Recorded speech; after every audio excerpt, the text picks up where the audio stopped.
اللهم يا من على العرش استوى،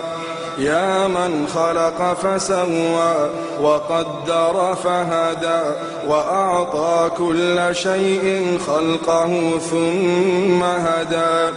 يا من أضحك وأبكى وأمات وأحيا وأسعد وأشقى وأوجد وأبلى ورفع وخفض وأعز وأذل وأعطى ومنع ورفع ووضع، يا من شق البحار وأجرى الأنهار وكور النهار على الليل وكور الليل على النهار، يا من هدى من الضلالة وأنقذ من الجهالة وأنار الأبصار وأحيا الضمائر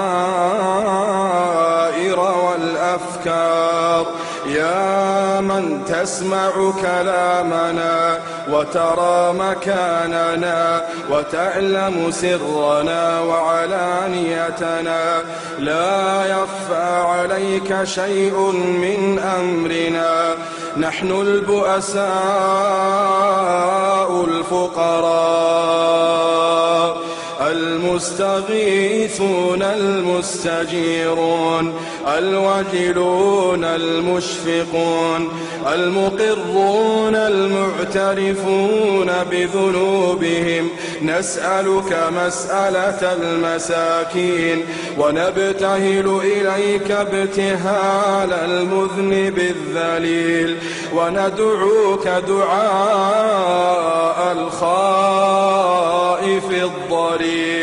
من خضعت لك رقبته وفاضت لك عيناه وفاضت لك عيناه وفاضت لك عيناه وذل لك جسده ورغم لك أنفه، إلهنا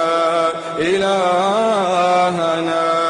لبيك وسعديك والخير كله في يديك والشر ليس إليك، نحن بك وإليك تباركت وتعاليت، إلهنا إلهنا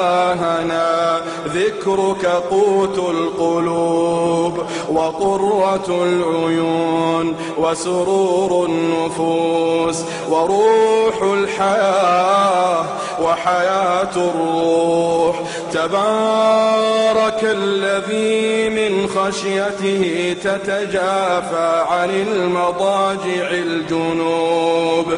وبرجاء رحمته تتنفس عن نفوس الخائفين الكروب. بعض ما ترونه في الدنيا ترى هذه رحمة واحدة، وأخر 99 رحمة ليوم القيامة. ليش؟ لأن الهول شديد، لأن الكرب عظيم، لأن الناس سكارى وما هم بسكارى. في ذلك اليوم الأم ما ترحم ولدها، ولا الأب يرحم عياله، ولا الأطفال يرحمون أمهاتهم وآبائهم. لا، يوم يفر المرء من أخيه، خلاص